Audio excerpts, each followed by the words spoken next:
Let's have a talk, let's have a chat, talking about a little this and that.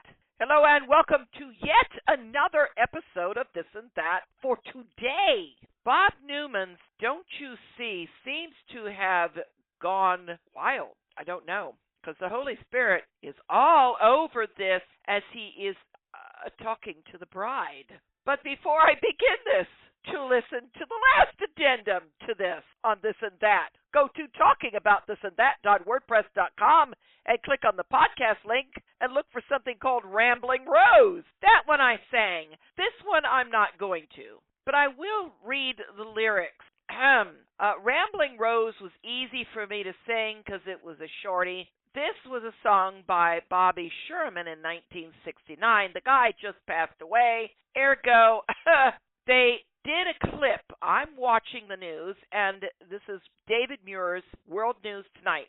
So they show this man singing this song, and he starts singing, "Hey, little woman, please make up your mind. You've got to come into my world and leave your world behind. Come on now." And then it's na na na na na. You've got to come down from that cloud, girl, and leave your world behind. Now, I get triggered. It's one of those, wait, what did I just hear? And sure enough, so here's the lyrics. I've read to you what would be the chorus. When you're dealing with music, you have your chorus or your refrain, and you have your verses. So I'm going to give you the chorus again first. Hey, little woman, please make up your mind. You've got to come into my world and leave your world behind. Come on now. Na na na na na here. And then we get, you've got to come down from that cloud, girl, and leave your world behind. Verse 1. When you're with me, I feel sunshine even when I'm standing in the rain. Something happens that I can't explain when I hear your name. But you can't help it that you're always chasing rainbows in your mind. There's so much I want to say to you, but there's so little time. The chorus. The next verse. What do you see when you're walking down a busy street and I'm not there? Is my picture hanging in your mind? Walking with you there? That's how it works in my world, girl. You're with me all the time. Why don't you come into my world and leave your world behind? It's only 2 verses. So we end with this. Hey, little woman, please make up your mind. You've got to come into my world and leave your world behind. All right now. Na na na na na na na na na na na. Okay? And then it's, you've got to come down from that cloud, girl, and leave your world behind. All right now. And it's more na na na na na na na. You know what na means? No. As in, nah, must stay right here. Namaste, the joke on namaste. Nah, must stay right here. Nah, I'm good. Na na na na na. You've got to come into my world and leave your world behind. Come on, girl. Na na na na na na na na. You've got to come into my world and leave your world behind. Do you get this? What do you see when you're walking down a busy street and I'm not there? First question is, if you are the bride, why isn't he with you? In your mind? Is my picture, my image, myself there? Take a look at it from the singer's point of view. This is the singer mad in love with his little woman. Little woman, the bride, the rose/lily. This is the rose who's not a rambling rose. This is the lily who's in the valley, encompassed around by the thorns, the maidens. And you're in Song of Solomon. But for some reason, she's not exactly paying attention to the courting that's going on by her beloved, because she just keeps saying, na, na, na, na, na. But it's, you've got to come down from that cloud, girl. Leave your world behind. You've got to come into my world and leave your world behind. We are suddenly sitting in Psalm 45. Oh my gosh. Psalm 45. David is writing, and it says, to the chief musician set to the lilies, a contemplation of the sons of Korah, a song of love. Oh, that's interesting. Set to The Lilies. The Lilies is going to be a song.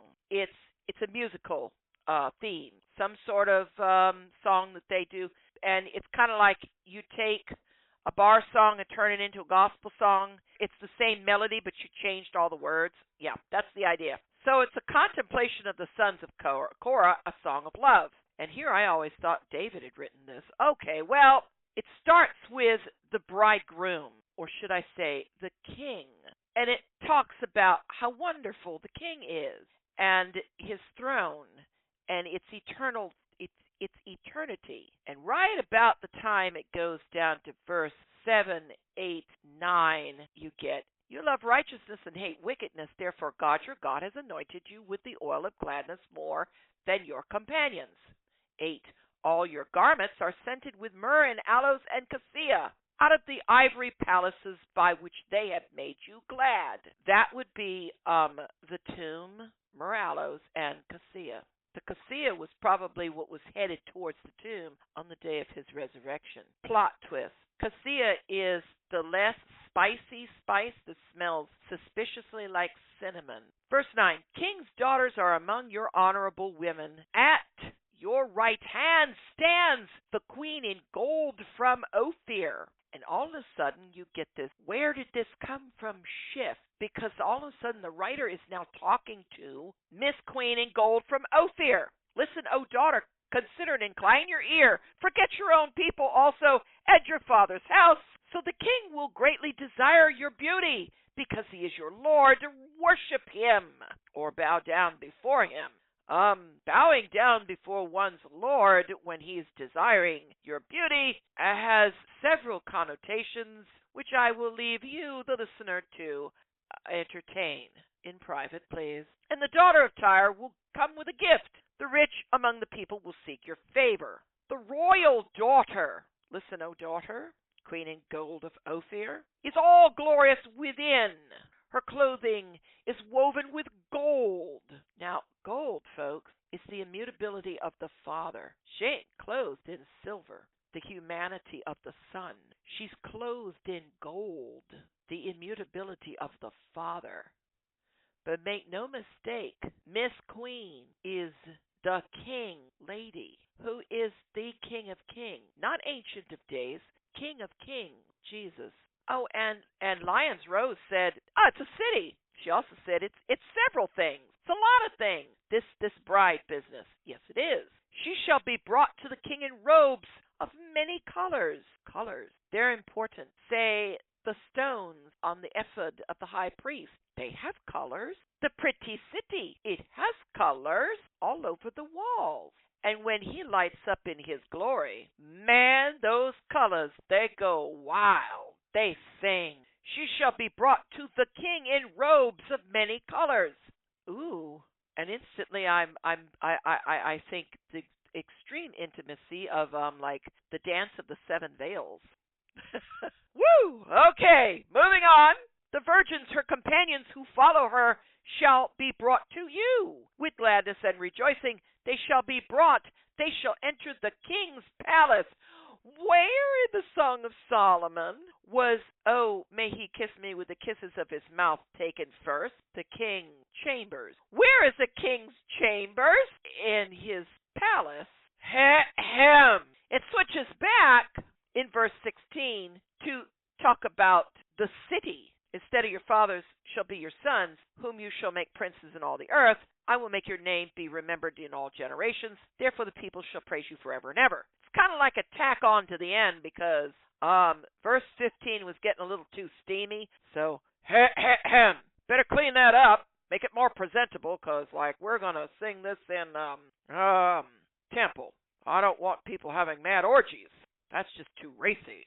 Oh, Lord. How many more ways, folks, can God say in one day? Hey, lady,